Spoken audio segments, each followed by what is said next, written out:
Major confrontations. Rome versus Germania. Chapter 1. The Dawn of Conflict.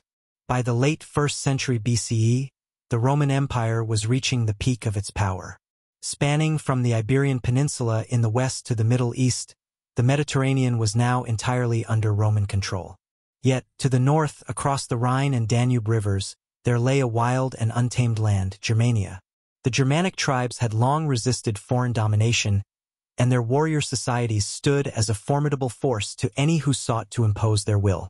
Rome had long eyed the lands of Germania, and several Roman leaders, including Julius Caesar, saw it as a natural extension of their empire.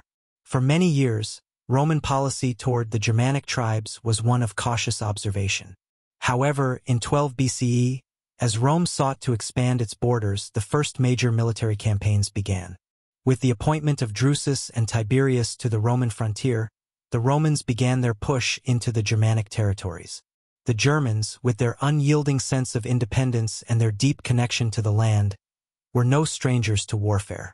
The tribes of Germania were diverse, but they shared a warrior culture that made them a formidable opponent. Unlike the Celts of Gaul, the Germans were more decentralized, their tribes often divided by internal rivalries, but united by a fierce warrior ethos. This would prove to be a critical challenge for Rome in its attempts to conquer and pacify the region. Chapter 2. The Roman Incursion and the First Battles. The Romans' first significant incursions into Germania were led by Drusus, the stepson of Emperor Augustus. Drusus was tasked with securing the Roman frontier and establishing control over the lands across the Rhine.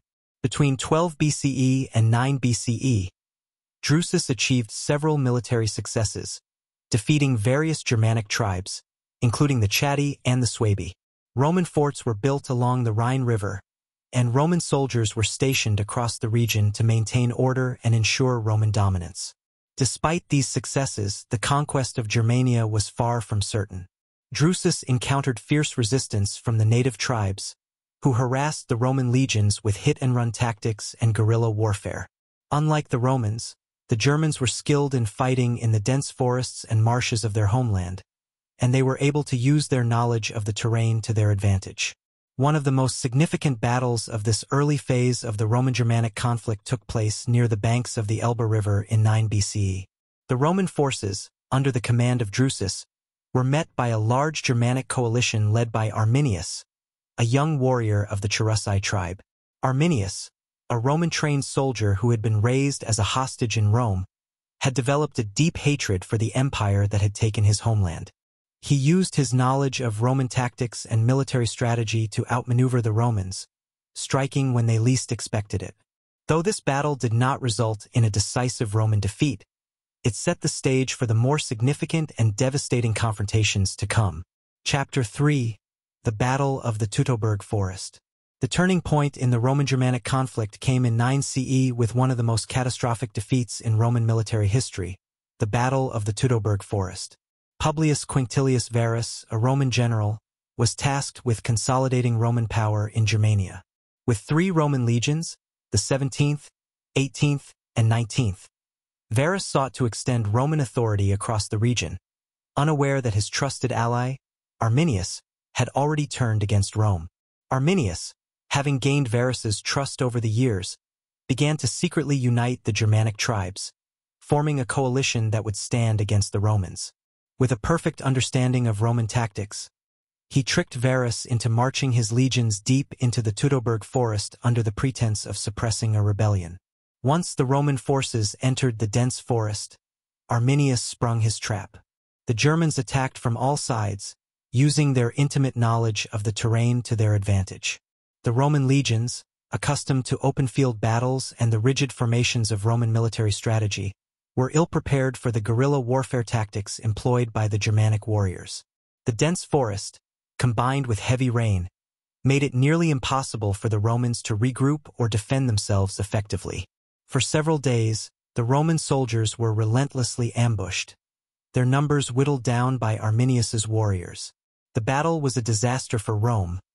Over 20,000 Roman soldiers were killed, and the 3 legions were completely destroyed. The defeat at Teutoburg Forest was a crushing blow to Roman pride. For the first time in history, the Romans had suffered a humiliating defeat by barbarian forces. Emperor Augustus, who had relied on the expertise of Varus, was devastated by the loss, and he is said to have lamented, "Varus, give me back my legions." The battle marked the end of Roman expansion into Germania, and the Rhine River would become the northernmost border of the empire. Chapter 4: Rome's Retaliation and the Campaigns of Germanicus. In the aftermath of the disaster at Teutoburg Forest, Rome was determined to restore its honor and avenge the loss of its legions. Emperor Augustus's successor, Tiberius, appointed Germanicus, the son of Drusus and a young, skilled general, to lead a series of campaigns against the Germanic tribes. Between 14 and 16 CE, Germanicus led several retaliatory expeditions into Germania, with the goal of avenging the loss of the legions and punishing the tribes that had defeated the Romans. Germanicus was a brilliant military strategist, and he launched a series of raids against the Germanic tribes, systematically destroying their villages and strongholds. He also conducted a campaign to retrieve the Roman standards lost in the Teutoburg Forest, which were crucial to Roman prestige. Germanicus's campaigns were partially successful. He won several key victories and inflicted significant damage on the Germanic forces. At the Battle of Itus Diviso in 16 CE, Germanicus defeated an army led by Arminius, causing a significant blow to the Germanic resistance. However, despite these victories, Germanicus was unable to decisively crush the Germanic tribes or restore full Roman control over the region. The harsh conditions, including the dense forests, the treacherous terrain, and the difficult winters, made it challenging for the Romans to secure lasting victories. After his campaigns, Germanicus was recalled to Rome in 17 CE, and the Roman Senate, frustrated by the high cost of the war, decided that further expansion into Germania was unfeasible. The Rhine River would remain the natural boundary of the Roman Empire, and the dream of fully conquering Germania faded. Chapter 5: The Legacy of the Roman-Germanic Wars. The wars between Rome and the Germanic tribes left a profound mark on both sides. For the Germanic tribes, the victory at Teutoburg Forest and the subsequent campaigns against the Romans symbolized their strength and resilience. Arminius, the leader of the Germanic resistance, became a hero and a symbol of unity among the tribes. However, this unity was short-lived, as internal rivalries between the tribes eventually led to Arminius's betrayal and death at the hands of his own people. Germanicus's campaigns were partially successful. He won several key victories and inflicted significant damage on the Germanic forces.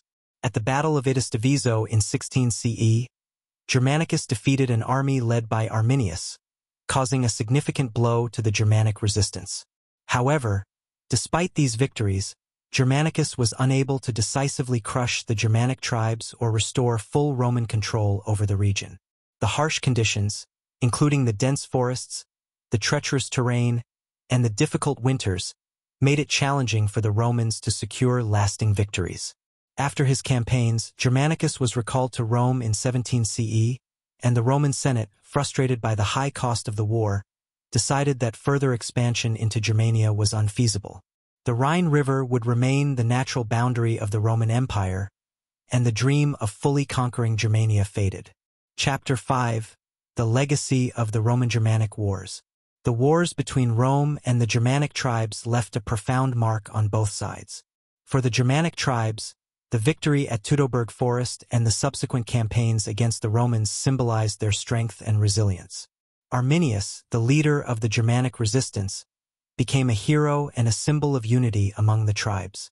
However, this unity was short-lived, as internal rivalries between the tribes eventually led to Arminius's betrayal and death at the hands of his own people. For Rome, the defeat in Teutoburg Forest and the subsequent inability to conquer Germania marked a significant turning point in its history.